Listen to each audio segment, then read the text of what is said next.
How we doing? Good afternoon. Good to see you. Absolutely. It was a sunny day. I know it's not that way all over the state I today. was We're going to gonna say, where did the sun go? I maybe was all what excited. It looked like a really nice day out, and then it got gloomy really fast. I hope we didn't cause that by what we're about to do for everybody this afternoon. I feel like it's a really good analogy for the entirety of this year. That's I fair. had somebody call me yesterday and say, man, I was really excited. We were coming off break and it looked like it was going to be a great day. And now I'm having to talk to you. Well, that's not always terrible. Sometimes it's there's some good stuff there. Hopefully we've got a little bit of good stuff for everybody today, although I know we don't have all the answers yet. Although we may have all the answers we're going to get in the short term, I think, based on some things. But let's get started. Again, I'm Brandon Wright. This is David Braun with Miller Tracy, and please ask us questions today. We've already got a couple there, so we've got the Q&A box up and going, so we can talk through where things are at. So so thank you for your questions. And we're doing this webinar style today, so you only get to see and hear us. So please put those questions there in the Q&A box, and we'll do our best to see what answers we can come up with today on, I presume most of our conversation can be around Public Act 102-697, the new COVID administrative leave and other provisions. But certainly it's not limited to that. But I guess that's a good place to start, David. So knowing that the governor signed 102-697 on April 5th, it's now in effect. So are we ready to think through what that means for us? One of the things I want to emphasize as we kind of maybe talk about it generally for a couple minutes before we jump into some of the already good questions that I see in the Q&A is recognizing there are multiple different provisions within the statute that all apply maybe slightly differently, and a couple of which apply even in non-COVID situations that we need to be thinking about for ESPs and contractors. But we'll get there. Any initial opening thoughts on this new bill, David? Yeah, so one of the things that occurred to me is I still have in my mind that old bill. And so some of those first flash things that occurred to me when I saw that old bill was, did anybody consider the collective bargaining impacts of these various issues? And of course, the bill then got pulled. And then the unions and the executive leadership got together, came up with some solutions and compromises, then put the bill out. And I'm a little bit worried, I think, out front, and I think this is a good segue into some of our questions, that there's a prevailing presumption that that means it's already been bargained, and so we don't have to do that at the table. And that's one thing that's very concerning to me, is that no matter what else happens here, all solutions, all problems, all everything with regard to this bill are going to be local and are going to have local impacts. I've already had a call from somebody who said, my neighbor on one side of me did this, my neighbor on the other side of me did this, and we have employees who live in both districts and they're assuming we're going to have both and they're in conflict with each other. What do we do? And, of course, my advice in all those situations is those are both legal.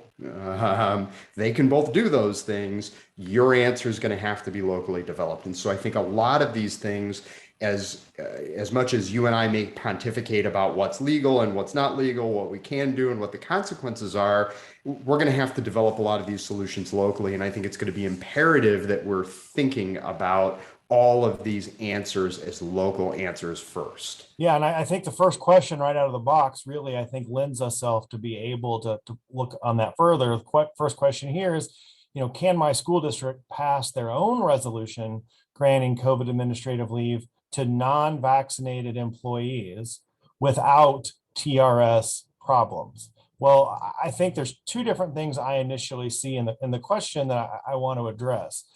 The first of those, of course, is pass their own resolution, because I think the important thing to recognize here is this is not something that the board can do unilaterally. These are leaves And so that's a mandatory subject of bargaining. So I think the first piece that I would say to that question, I'll get to the without TRS problems qualifier. The $1 million question. Yes. Maybe multi-million-dollar question. Is, can my district pass their own resolution granting this leave to non-vaccinated employees? And I think the first thing is, in whatever you do, recognize the mandatory bargaining implications of that. And if you're going to do that for employees in the bargaining unit, I think you've got to make sure that you've done that hand in hand through a collectively bargained process. David, thoughts on that? 100%. And I've already seen a number of school districts that have tried to do it unilaterally and have faced some pushback at the table when the union said, stop, you can't do this without bargaining. If you've already done that, and I recognize some have, remember that the process, legally speaking, is policy change notification, then demand to bargain, then bargain until impasse or agreement. So if you've already done that and you've already taken that action, just make sure you immediately notify the union, and that you don't do anything further. You don't take any steps to implement that action until you've sat down with the union to have a discussion about what that's really going to mean going forward. Yeah, and I think we're going to come back to that with some of these other more specific questions when we get into the details of some of these other pieces. But I think that's the important part. So let's take the second half of that question, without TRS problems. And I think the answer to that is, I don't know. I would point out TRS did publish a bulletin today, and it ducks the question. And I'm going to... really aggressively, I thought. Aggressively ducks the question, specifically almost acknowledges the question and refuses to answer it. But honestly, I don't know that I expected to get anything any differently from them, and I don't know that we will. Because the one sentence that I think stands out to me is the sentence that says, TRS must apply the act as enacted, which I view to be a veiled threat. Maybe that's too strong of a word, to basically say, we can't apply that TRS isn't going to apply the act beyond those who are vaccinated, because that's the language in the bill, that those administrative leave days and restoration of sick leave is reserved to those employees who are fully vaccinated as defined. But I recognize, just from my conversations with any number of districts over the last week, is that there are going to be a lot of districts who are going to make the decision to extend it for whatever reason. I'm not here to debate the right or wrong of that. Those are local decisions to be made in terms of how boards and associations and unions are going to govern themselves. I think what is important to recognize for me is, as you make that decision, I think you need to recognize what TRS has said, right? Which I think, without saying it, they've said, we're maybe not going to dig into it, but we also can't just openly bless extending these days to unvaccinated employees. I think that is what is stated without being stated in their bulletin today. But I also think it's important to recognize what would cause a TRS penalty. Right. And under the statute and the current rules, TRS would penalize additional or extra sick leave days granted in excess of the normal allotment for those who are in their final 4 years. And so I think when you look at when TRS is looking to penalize the granting of sick leave in excess of the normal allotment, we're really talking about sick leave granted in excess of the normal allotment to someone in the pipeline, someone in their last 4 years of employment. And so when you're looking at the possibility of TRS penalty and estimating or calculating what a penalty would be if TRS takes the position that we will penalize you for excess days in the last 4 years, as you make that decision as a district, I think you can really estimate that in pretty close terms, in terms of recognizing how many employees are in the final 4 years and how many days are we granting to those employees in excess of the normal allotment. because days granted in excess normal allotment outside of those last 4 years are not currently penalized. Yeah, I think I want to point out one other issue there as well, because I'm a little, I want to be careful that when we're talking about granting of days, it's not just an excess of normal allotment grant. If the employees in those final 4 years, you also potentially have a creditability grant, meaning are those days even creditable at all? Because with that excess allotment calculation is also the question of, can those days actually be used before the person is near the end of their career? And just to make the example really simple, assume that we've got an employee with 180 days of sick leave and they're in their last year. If we gave them more leave than those 180 days, they're only 176 days to the end of the year, even if we do it at the beginning of the year. So if we were to give somebody an extra 15 days, TRS will not even recognize those extra 15 days. So one thing that concerns me is that we're at least acknowledging that issue, and at least internally, that we're acknowledging the issue, that we understand the usability issue, and that we're prepared for whatever risk we might be taking on. The last thing we want to have happen is to grant somebody days, have them not be able to use those days, and then come back and complain to us, hey, that caused me a diminished value on my retirement because I thought I had 15 days I didn't have. If that's a risk we're jointly taking on, then we should have some joint discussion and agreement as to how that risk will be taken on and what the results of that risk will be. In other words, it's not uncommon that we understand as we begin a process of reaching agreement that there may be an outflow risk, but we have to decide for ourselves who's going to bear the burden of that outflow risk. And that shouldn't be exclusively the district if the employee is going to be retaining some benefit, if the union is going to be retaining some benefit, there should be some shared risk there. And I recognize that we're used to a lot of times as the employer bearing a lot of that burden, but we shouldn't, this is not necessarily a situation where we should be bearing that exclusively ourselves, particularly when we could be talking about some pretty serious losses if we had usability rules concerns. That's right. And I think a lot of that is going to vary from district to district. You know, I've talked to some districts that like, we literally have one employee in the entire district who's in their final 4 years.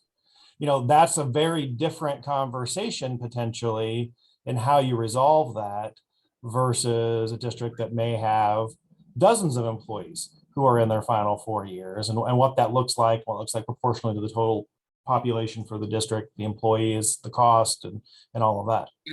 And I think it's also different versus TRS versus IMRF, because we're going to be very focused on TRS today, because of course those are penalizing and those are the largest share of our dollars. But the IMRF employees matter too. But remember that IMRF is self-funded, unlike TRS. And so with IMRF, if we overspend, we're going to be paying that out regardless. We may be paying it out faster, but over the life of the person's career, actuarially, we're going to be suffering that loss regardless. So the dissuasion from doing this from the TRS side is paying money into a system that we're never going to see again. Whereas at least with IMRF, understanding those consequences is going to be baked in for us regardless of what we do. It's just a matter of understanding how that's going to be paid out over time. Right. That's a question here is, what are the IMRF considerations? It's a different analysis, because IMRF, by virtue of its actuarial mechanisms, there's not a distinct penalty. You're just going to see any costs of IMRF baked into the contribution rate that you'll have for that district. So one other question here, you know, what does granted mean for purpose of TRS? That means that when we give days in excess of the normal allotment, and the TRS rules define the normal allotment as whatever's in the CBA contract or policy. So if the collective bargaining agreement says that teachers get 12 days of sick leave per year, and you know, we granted them excess sick leave, then and they're in their last 4 years, then that would be an excess of days granted in excess of the normal allotment. And early on in COVID, when we had the FFCRA days, I thought that might end up being a solution to the TRS problem was, okay, so we merely amend our collective bargaining agreement to incorporate those COVID days in. Initially, TRS did not like that answer. They effectively told schools, no, this will cause an excess grant. And then, of course, I think the politics of the moment changed that answer, and they agreed then to take it underneath the administrative leave rules that are really TRS's own rules for their interpretation of the law. Now, we don't know what they're going to do going forward here. I did note in the law that they have in 10-20.83 very carefully used the language of administrative leave when talking about reimbursement of old leave, and use of leave going forward. So I think that, which I think is a distinction we'll get into in a minute, but it does look to me like they're intending to put this stuff under that and thus exempt it from that sick leave excess burden analysis. But I do think that you've got to be alert to the fact that when we're talking about a distinction between somebody who's clearly qualified under the law and somebody where we may be extending that legal analysis a little bit, I think you need to be alert to the fact that it may or may not be effective. And it's going to be important that you're analyzing your risk as you go. And by the way, I think that's going to be very different in different districts, depending not just on the outflow risk, but also on the input risk. How much information do you actually have? And how much are you going to be kind of respinning things that you already have? Or do you just not have any information? Because I think in different districts with different answers, that answer as to how much risk you're taking on is different. So I'm going to go a little bit out of order of the questions asked, because I think we've got some follow-up questions that are right on point to some of the things we've been talking about, David. And so, I think two questions here that are related to one another. I'm going to ask them both together. If a TRS employee is granted more days, but they're outside their last 4 years, can that be credible to the TRS employee? And what is the impact of TRS saying they will not be counted as granted? I mean, I think, first of all, for those who are outside of the last 4 years, as long as they are days available for use, those are days available for use, and they would go into the employee's sick leave bank or allotment that they have for that employee. So for those outside their last 4 years, I don't think we're going to be getting into a situation where we're talking about too many days that aren't available for use, right? That usually comes as an end of the career issue. And there's not a penalty for granting days in the outside of the last 4 years. So I think my worry is more those end of career people than they are somebody who is a 5, 10, 15-year employee. Yeah, where I'm going to be concerned is always going to be that back end TRS audit and how do they interpret their own rules. And so, and to be perfectly fair, this is a tax code we're talking about. The tax code is incredibly complicated. TRS itself is overburdened with trying to interpret its own code, and there are humans on the other end. Don't forget there are humans on the other end at TRS, and these folks are working hard to try and figure out what do these rules mean and how do we apply them. And these little nuanced questions don't always come up when we're preparing a law.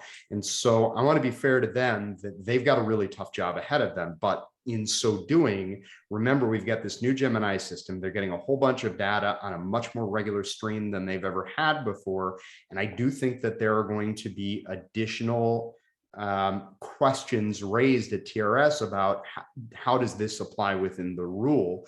And so this may be one of those situations that we're going to have to ask some questions as we're drafting up some of these issues, and ask questions of employer services TRS, try to get some of those answers in writing when we can.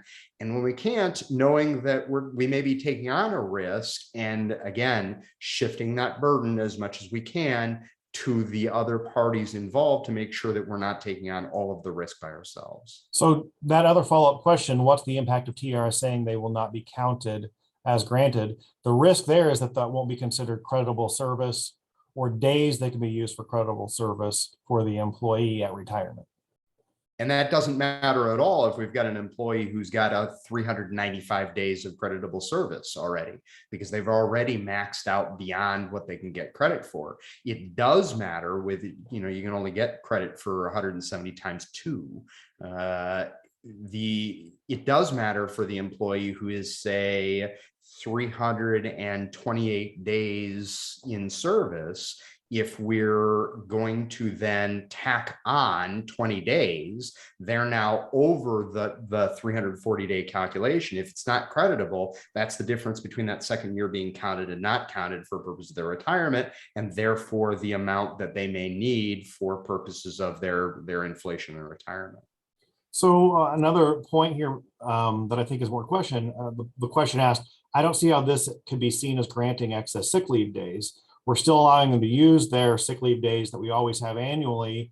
What we're granting them as administrative leave days to those employees that used sick days. And we grant administrative leave days periodically for employees for lots of reasons that are not reportable to TRS or an IMRF. I think the concern and the unknown here, from my perspective, is with those employees for whom we are restoring sick leave. And TRS is aware of that because how we're reporting that in Gemini, how will TRS look at that and how closely will they audit that? And I think that their answer to their bulletin today is, TRS cannot provide advice as to who's eligible for those reinstated sick leave days, that those are for local decisions by local district officials. TRS relies on and expects employers to accurately report time in accordance with the Act, and TRS must apply the Act as enacted. So I think the question is TRS saying to us, I think it's those reinstated days, when we're recategorizing it from sick leave to administrative leave. I think I agree with the question. I think the intent of the statute was on purpose to call them administrative leave days to get around this TRS issue. I think what we're trying to point out is TRS is hiding the ball from us in terms of what they'll really do with that when it comes to it. So as you're making decisions and balancing the risks between the statute as written or expanding it beyond the statute as written, I think it's just our obligation there to point out that risk, and everybody's going to look at that risk differently and make a different risk calculus with that information. Yeah, I mean, I think there's that funny role that we always do, right? We have both the advice role and then the defense role. And if the question, I think the question and several others I see in here make really good arguments. And if your goal is to make the argument, we agree, I think, on the argument. And by the way, it's exactly the argument we've had internally as we've tried to figure out how we're going to defend this stuff. Braun and I had a very lengthy conversation earlier this afternoon about how we parse language with various commas and dashes and periods.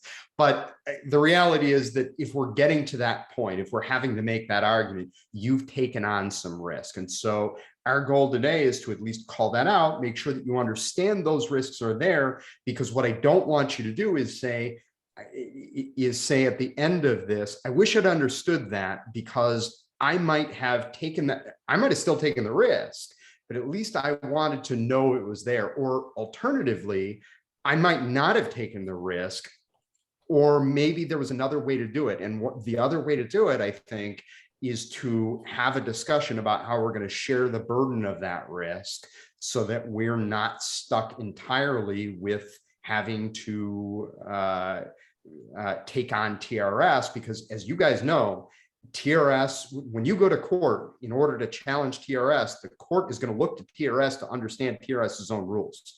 And that makes it very, very, very difficult to challenge TRS. And it's cost inefficient unless we're talking about an enormous sum of loss. So we got one more TRS question here in the list, and then we're going to go back to the beginning with some of the other questions about this bill. The question here is to clarify, employees are only granted days if they use them, correct? And the answer is if they use them either as sick leave or if they use them as service credit, right? I think that's the way the rule is written. If they are use them either for sick leave or if they use them during their final 4 years, or if then they use those days for service credit. If they're already way over 340, it may not matter because then those are not days they're going to use for service credit. All right.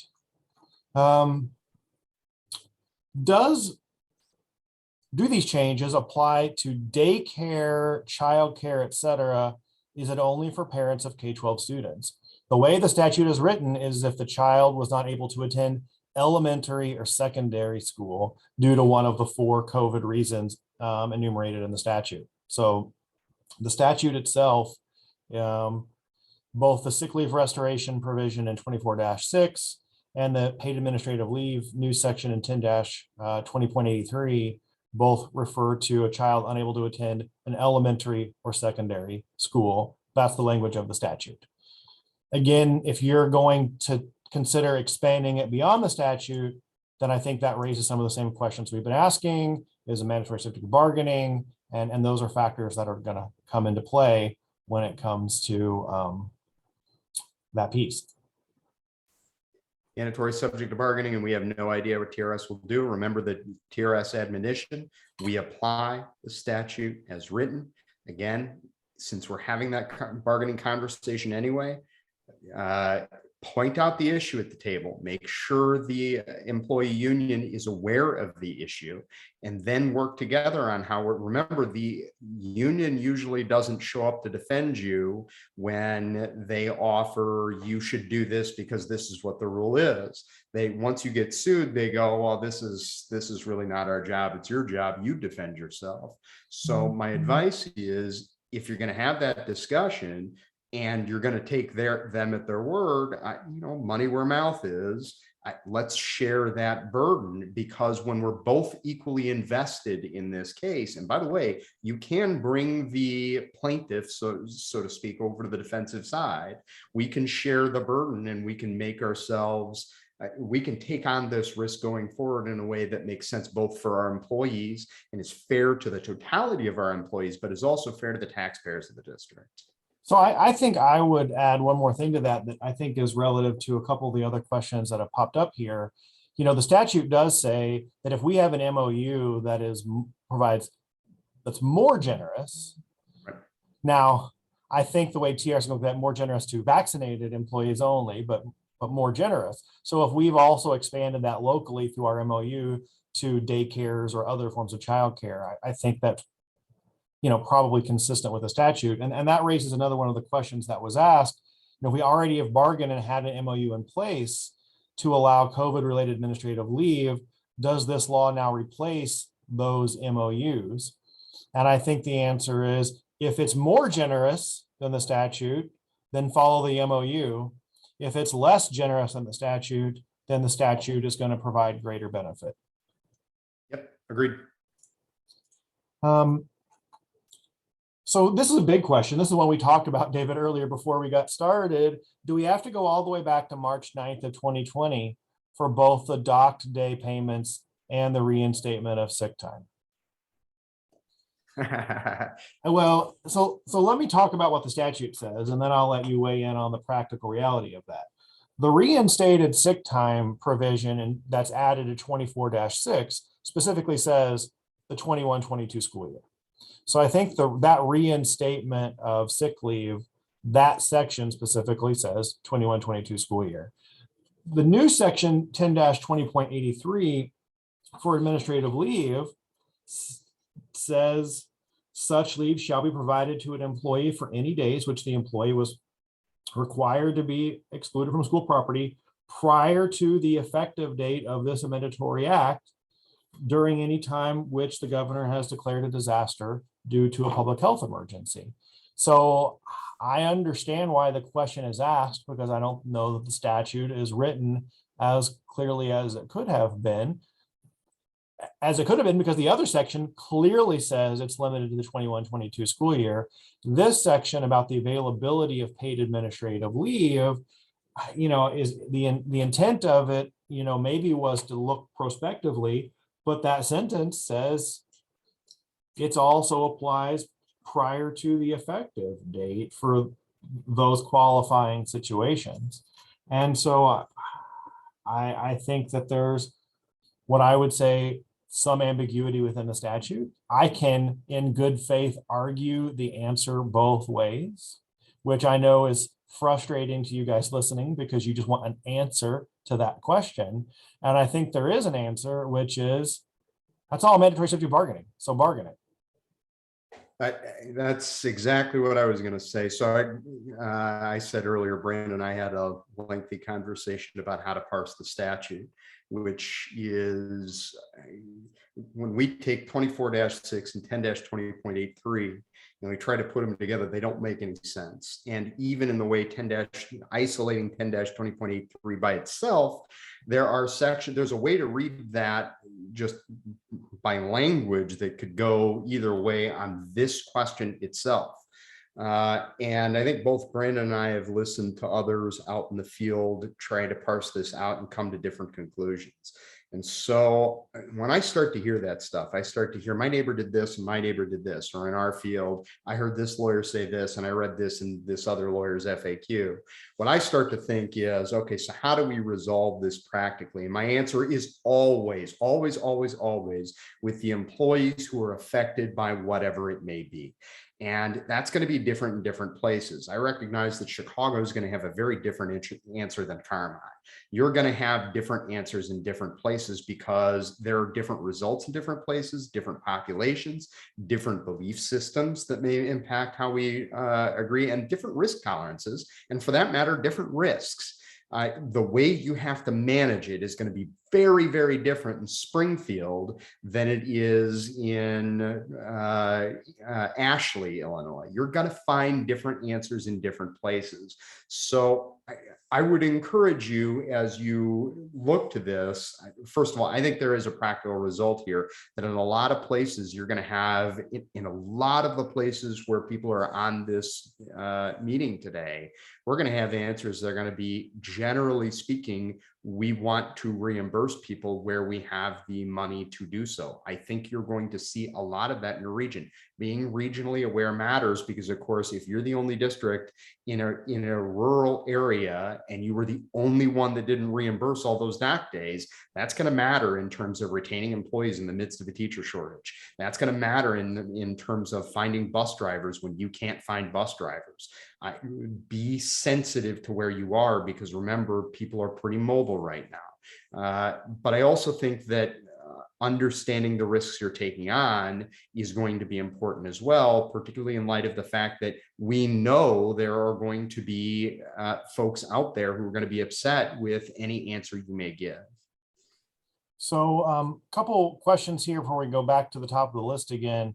David, you mentioned sharing the burden. How do we share the burden? Do we put in the MOU the staff member pays the penalty? Well, TRS won't let us let the staff member pay the penalty. I think it's sharing the liability for that. I think it's acknowledging in the MOU the limitations of what we're agreeing to, so that we aren't coming back later and saying the board's at fault for something that maybe we can't guarantee in the end. Yeah, I mean, I think we need to be really, I'll just be dead blunt. We need to be really careful about what we're agreeing to give and what we're not agreeing to give. When we provide a benefit, that's the benefit we're agreeing to provide. We're not necessarily agreeing to the benefit that benefit provides. In other words, I'm not agreeing to TRS's interpretation of various things. And we need to acknowledge that out front, what the limitations of our authority are here and what the risks everybody is taking on are. That is a complicated mechanism. It's going to be different depending on what you're agreeing to. And so I discourage you from trying to line it out real quick and sign it at the table that night. I know we do that sometimes when we're trying to get to agreement quickly. This is a complicated issue, and the damages that you may see as a function of getting it wrong may not be very apparent at the table. So I'd encourage you to slow down. I know I'm a broken record on this and people hate hearing it, but it is the truth right now. Slow down and think through it very carefully and check it multiple times along the way. Because the reality here in that, David, is that almost all of this is being done retroactively, right? Yeah. This is an after the fact situation. And so, getting this done in April versus getting this done in May, while important and helpful for us that we've all got a ton on our plate as the end of the school year gets as a busy time for all of us, school attorneys included. But I also think that this is not a situation where getting this done this month versus next month is going to make a substantive difference, because this is all going to be a retroactive fix anyway. Question here, most of my ESPs are not part of a bargaining unit. How do we handle that issue? Well, so you're not going to bargain with a union. That's one where the board does have a lot of authority to make some decisions based on any employment contracts or policies. And you might be able to handle that by policy or board resolution for those employees not in a bargaining unit. Of course, at that point, there's no sharing the burden.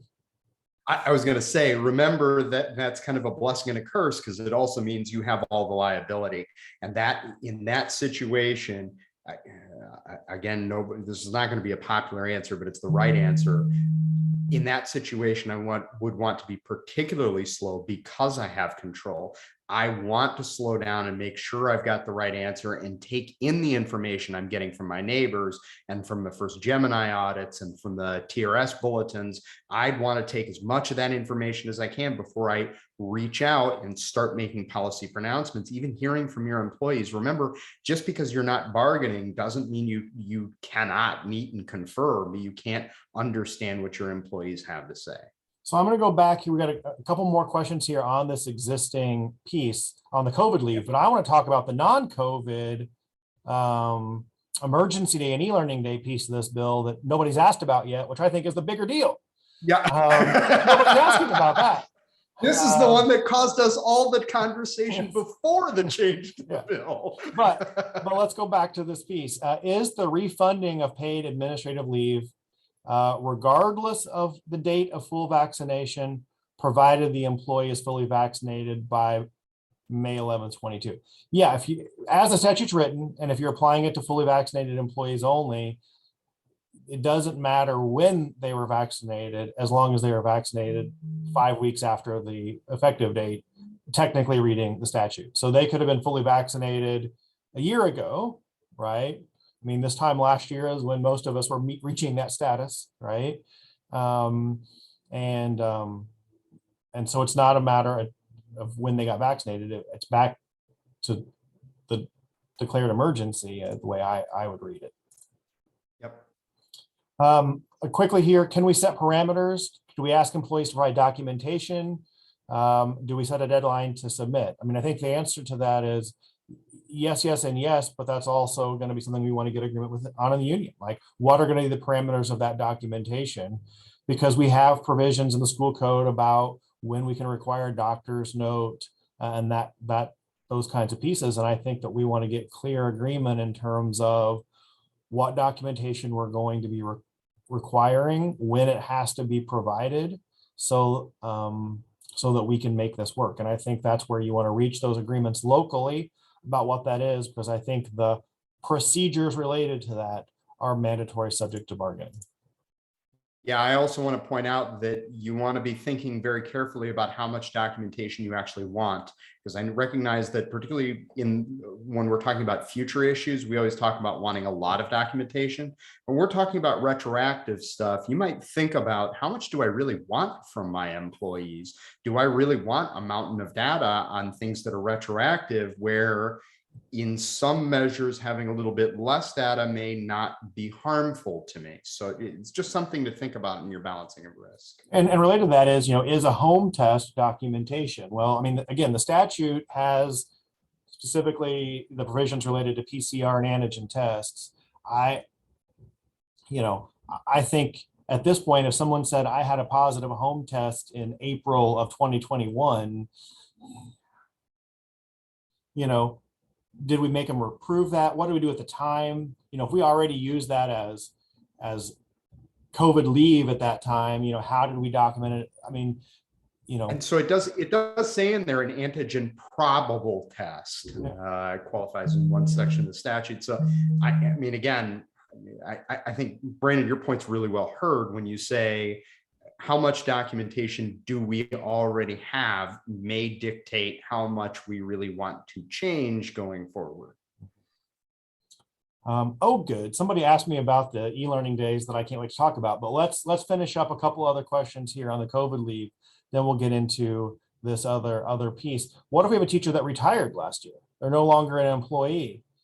At that point, our ability to go back and restore, I think is limited. And I think that's part of the agreement with the union, is how far back are we going to go? Because once somebody's no longer an employee, the statute specifically defines an employee as a person employed by a school district on or after the effective date of this act of the General Assembly. So I don't think it applies to people who are no longer employed. Yep. And I don't think, for the record, I don't think TRS will take credit on people who have already retired. Right. So if you're going to provide additional sick leave, I don't know to what end. One other question here on this before we get to the e-learning day piece and some other questions. The statute says nothing in this section is intended to affect any right or remedy under federal law. The question is, because federal employment anti-discrimination law requires employers to make certain exemptions for employees with disabilities or religious exemptions, I'm interpreting that to mean the exemptions apply. And as such, to begin discerning that, leave opens up to discrimination claim, then how do we, handle that? I think that's in part the intent there. It's not explicitly there in the statute when we talk about that provision related to that language, about other federal rights that may exist. I think the intent behind that was federal leave rights. I don't think the people who wrote this law were worried one lick about exemptions to vaccination. I think that language in there is in there related to potential federal leave rights, not federal anti-discrimination rights. But I understand and to some degree agree with the argument being made here. But I think that that certainly is an argument I've thought about, realizing there's going to be litigation over this, right? People are teed up and already looking to sue over the vaccination requirements in the statute. It's going to be litigated, right? The question is not if, it's when and where. And so I think taking that approach to it makes sense to me, but I'm not sure that's the intent of that particular section. Yeah, and I think it's important to note that a lot of this stuff, we've all been watching all year long. This stuff's in litigation all year long. I think nearly every law firm in the state has either entered in one of these cases or at least fielded one of them and had to make decisions as to what they're doing. And their clients have had to make decisions as to what they're doing, and I think that would most decidedly include us. I think as we wade through that, one thing that's important to note is that unlike management of school, litigation is slow. Even when it's fast, it's slow. We talk about TROs as being mind-numbingly fast, and mind-numbingly fast is, in this context, could be 3 months, 6 months, 8 months, 10 months. Understand that the answers to some of the questions you're seeking won't be litigated fully and completely for years and years and years. And in the meantime, the consequences will be behind you. So thinking in terms of how do I defend is good for us. That works well for us. We have to do that. I think for your purposes, thinking in terms of what risk am I willing to take, understanding that risk is there. When you're saying, is this a good argument? Have I overanalyzed this, underanalyzed that? I think you're asking the right question, but I think at the end of the day, you're going to have to move past that question into, once you identify that there is a risk that either of those have occurred, I think you have to tell yourself, okay, that's a risk. I now know that's a risk, because if I can think about that, there's some lawyer out there who's probably thinking about that too. Could it go either way?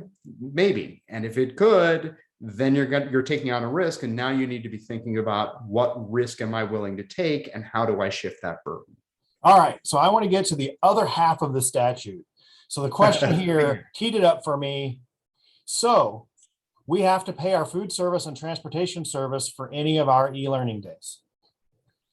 And the answer is yes now. And I think that this particular provision is the piece here that I want to make sure that we are looking at, because those provisions that are in this statute are not part of the COVID leave or the restoration of sick leave. They're not limited to people being fully vaccinated. It's not even related to COVID.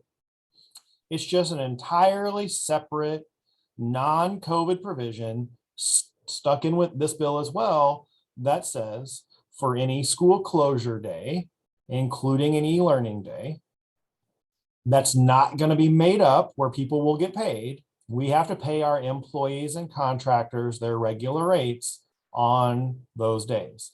So if you have an e-learning day, and so that day is not going to be made up, right? It's not an emergency day that'll be made up later, to make our pupil attendance days. Then what the statute now says is any educational support employees or contractors are entitled to be paid their regular rate of pay and benefits for that day. And we have to go back for this year and restore those retroactively if that occurred. I heard an argument early on with this bill, or with the e-learning stuff when the e-learning bill first came down. E-learning saves money. This bill eliminates that. E-learning is not designed to save money. E-learning is designed for continuity of education. And that's what this bill says. It says the purpose of e-learning, the purpose of a school closure is not necessarily to save money. Be aware that that language is very broad. And again, there are always collective bargaining impacts. And I don't know how many times I've heard somebody say, wait a minute, nobody worked. What do you mean I have to bargain this? They don't work, they don't get paid. Well, what this bill says is another flashing light that every time we have a regularly expected workday and that workday doesn't occur, that we have a demand to bargain issue. We have a mandatory subject of collective bargaining of hours and wages. So it is critical that you sit down with the local and discuss how that's going to be. But you should understand this has shifted the burden or the rights in that bargain, the power in that bargain to the union, where the union really is in control of that. And that goes for all your contractors as well. They're going to be paid their regular rates. So related question here that's now come up. Sometimes the school has an e-learning day for things that are other than weather. And on these days, can the district require employees to come into work? Or based on the statute, does the employee not have to come into work and still get paid? I think what's clear here is it's when we don't have work for them to do, they shouldn't lose out on that. So yes, if we are saying that's a work day, even a remote work day, you have to perform duties in order to get paid or else use a leave day. I think that's different, right? The statute doesn't get them, I don't have to work and I still get paid. I think the statute still would say you can still require them to work on those days. I think what we want to make sure of is that work is still appropriate work, consistent with their job description. There are bargaining implications to that in terms of what their duties might be on that day. But if that's a solution to that is to say, then on an e-learning day, you're going to be expected to work either in person or remotely in some capacity. Again, to the extent that one, you've got to collectively bargain, and two, you've got regular work for them to do. There's no question in my mind that this statute is not intended to take away your right to command work. What this statute does, and not only is it not intended to do that, on its face, it clearly doesn't do that. But I do want to be very careful that this also does not create an excuse for us to command people into the building simply because I don't like the idea of paying you not to work. We confronted a lot of this back in March of 2020 with some schools that were concerned about the idea of letting people get paid even though they weren't getting work, even after the government had issued full pay, had issued distributions to schools in their full amounts. And what we got was follow-up legislation that forced you to make that determination that you were paying them regardless of whether or not they showed up.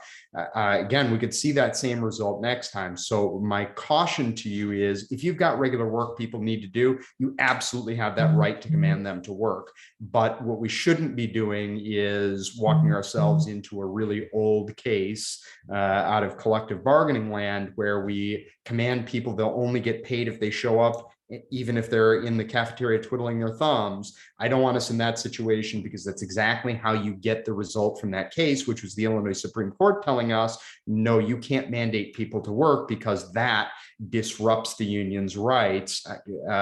Sort of a different fact pattern, but the same analysis from the court. We're not bringing people to work to horse them around. We're not bringing people to work for the sole purposes of making sure they're earning that money. We're bringing people to work because we have work that needs to be done within their job classification. So again, I want to emphasize, pay attention to that second piece to this bill. That's unrelated to the COVID leave and unrelated to the restoration of sick leave. This thing about ESPs and contractors on e-learning days and other school closure days that won't be made up, that's not a small deal, right? That's a big deal. Pay attention to it. And there's a great question here at the end that dovetails perfectly on that. Can the work be made up at a later date? For instance, a bus driver doesn't drive on a snow day or e-learning day, but we could have them come in and do something on a teacher institute after the fact, or would that have to be bargained? The answer is yes and yes. The court or the statute says to the extent the date is not made up. So if the date is made up, then they don't get extra pay. It's not a windfall for the employee. They don't get extra pay. But remember that if you're going to change the work they're doing, that they're doing extra work, but they're doing extra work at a later time, that change to working conditions is clearly a mandatory subject of bargaining. So we've got a great question here on a totally different topic that I want to answer before we finish, but a couple other questions that I think are follow-ups to some of the points that we've made here, David. Just back to the TRS piece a little bit. TRS has told us in a recent audit that we can't shift the financial burden to the employee when there's a penalty. So again, we're talking about sharing the burden. We recognize we're not talking about sharing the financial burden. I think we're talking about sharing the culpability more from an acknowledgement standpoint than a financial, because the financial burden is always going to be on the employer. That's right. We can't just take the amount of loss and send it to the employee. But if certain days are not creditable, we shouldn't be burdened with dealing with the totality of loss on the employee's retirement for the entirety of that employee's life. We need to be careful that we're acknowledging the risk that we're taking. That's not a shift of the burden. It is a shift of the risk. And you should be careful that when we're talking about that burden of risk, not the burden of cost, that we're talking about how we're doing that, how we're having that discussion, what we're promising and what we're not. And I think sort of related to our conversation earlier about religious discrimination things, what about staff claiming, a healthcare right of conscience act rights? I think that comes back to the same question, right? I mean, this is where and how that gets litigated, Maybe. Yeah, I mean, I don't necessarily see that that's an automatic claim that somebody has, because this is a benefit for somebody who got vaccinated, right? I mean, that's the way you could give a free ham to somebody who got vaccinated, right, as a gift or a benefit, and that's not necessarily discriminatory against those who chose not to. But at the same time, I anticipate those claims coming. And I think that's another good reason for us to make sure that we're having a conversation about that shared burden of risk with our unions, because the unions at the end of the day represent the employee, and that becomes a very important part of our discussion is how are we all similarly invested in this risk as a collective? Because remember that we are not, one thing that occurs to me all the time is we don't live in some of these right to work states, Montana or Missouri or Arizona, where we see some of those decisions that come out that are really focused very hard on the employer. The decisions that come out of Illinois routinely, again and again and again, come back to that big issue of what did the collective bargaining agent believe and which side of the table are they on. That makes a big difference to outcomes in the state of Illinois. And again, short-term results versus long-term results, over the long haul, it matters that you have agreement with your employees. You mentioned Montana. I'm ready to go back. So guys, if you guys have questions, please pop them in. We got one more question left in the queue on a totally different topic, so I'm going to go there. But if you've got other questions, let's please pop them in there. This question is about the mental health days. that we've got a provision here about student mental health days now in the law. The question is, in our district, we give 3 days per quarter as sick days. After this time, they have to have a doctor's note. Can we add mental health days without saying they're mental health days? Well, I think a couple things when it comes to that student mental health piece. Now, if we're talking about the changes that are going to make to employees, we're going to have to, I don't think there's any, what moved the legislature ultimately isn't making any real difference there for us. So I assume you're talking about the student days. Remember, it didn't create a whole new category of days. What the law says is that the definition of illness for purpose of excused absences includes mental health days. And so when we're talking about what is illness for purposes of excused absence for a student, that has to include absences for mental and behavioral health. And so the legislature, I think, just wanted to clarify what I think we're always supposed to be doing. But they also said, we don't want you to be a jerk about it. And so for the first 5 of those such days, you can't require a doctor's note and they have to be able to make up work. So I think when you're looking at how you're using your general illness excused absence days for students, treating that consistently is important, because we want to be careful about asking about mental health, because when we know about mental health, we have responsibilities, child find, other issues that are there for us, and we want to handle that appropriately. So I think you've got to clearly list the reasons for valid absence, including illness, which includes mental or behavioral health, in your handbook, given the change in the law. I don't think you can require a doctor's note for the first 5 days that are mental health days. And I think the easiest way to accomplish that is to treat all illness the same way. Yeah.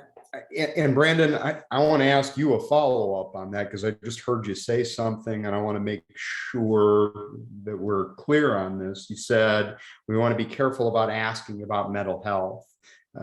Could you follow up on that?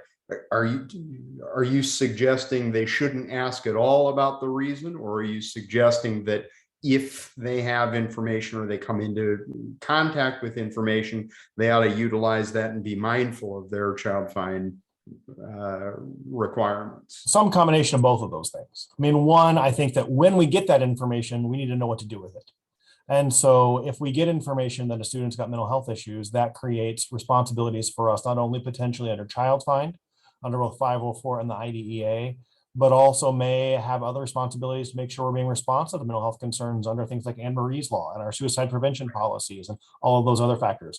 So that's why I want to say be careful on the front end, because oftentimes the person receiving that information might be, for example, an attendance secretary who may not be trained to handle that information in all those ways. That's really important. So I say be careful, because I want to make sure the person who's getting that information knows how to ask, if to ask, and what to do with that information. And that's what I mean. Perfect. As board meetings continue to be contentious, is there any protection for superintendents whose morals, values, and character are being attacked by community members during a public board meeting? Well, when it comes to potential defamation types of things, as a public figure, which superintendents are, the law is pretty clear that there has to be evidence of actual malice. The ability to be successful in those complaints are very limited, and that's part of being in a public position, is that the public has the right to criticize you, no different than they have the right to criticize any other politician, the president of the United States, whatever else, right? We're all in the same category when it comes to being a public figure for that purpose. I mean, obviously, if it's a threat of violence, that's one thing, but when someone's attacking someone's morals, values, or character, they have a First Amendment right to do that. And the ability to challenge that is basically zero under the New York Times versus Sullivan. Now, I would point out to you, though, that as a practical matter, it is sometimes, depending on your crowd, helpful to remind the public. And I don't want to think necessarily just about the superintendent, but about some of our less public figures within our schools, about the risk of defamation. But defamation is really a civil claim, and it's a civil claim brought by an individual who suffers a loss on the basis of, again, actual malice. Those are very, very, very tough cases to win. I don't want to suggest to you that they never win. I do want to suggest to you they are incredibly difficult, and the more public you are and the more titular head you are, the tougher it's going to be for you to win a case like that.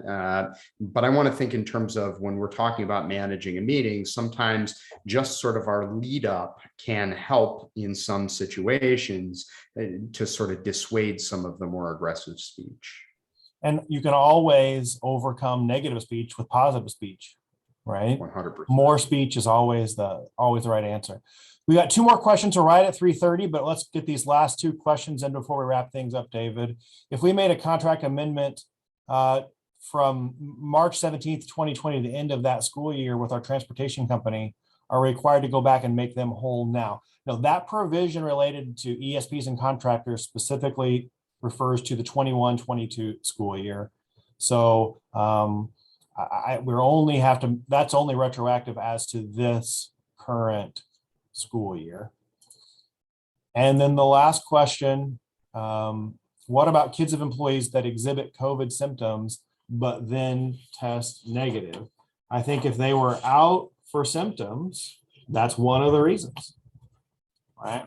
So when we look at those 4 reasons, I think that also they clearly meet the close contact requirement. it'd Been be a close close, contact. but also it specifically says one of the reasons would be was required by the school to be excluded due to symptoms. So up until that period of time, I think that symptoms counts, even if they later test negative, if they were excluded because they had symptoms. Oh, the last question is the right question to end on, David. For the St. Louis Cardinals this school year. I mean, I'm telling you, there is nothing that makes my heart happier than to see Albert Pujols and Adam Wainwright and Yadier Molina playing on the field at the same time. I don't know how many times it's going to actually happen that they all play at the same time. Only once so far this school year, but gosh, it's fun. They are good. I can't wait to go to the World Series this year and sit there in a nice cold October night, rainy, misty, not wearing enough layers, and seeing Adam Wainwright throw a gem in October. That's what I'm looking forward to in 2022. Ever the optimist. Somebody has to be. All right. Well, hey, thanks everybody for spending this hour with us. Hopefully that helped you think through some of those issues that are out there for us on this new bill. As you might suspect, I'm sure we'll do this again sometime. There's some other bills coming out of the General Assembly, I think, that once the governor signs are going to be worth some discussion as well. But in the meantime, hey, we just got a few weeks left. We're going to do it. We're going to hang in there. It's been a wild April, and it's only the 12th. So hang in there, everybody. We're all going to do this together, and we'll get to that finish line, and we're all going to have an excellent summer. So thanks everybody. Thanks for hanging out with us, folks. Appreciate it. All right. Thanks, everybody.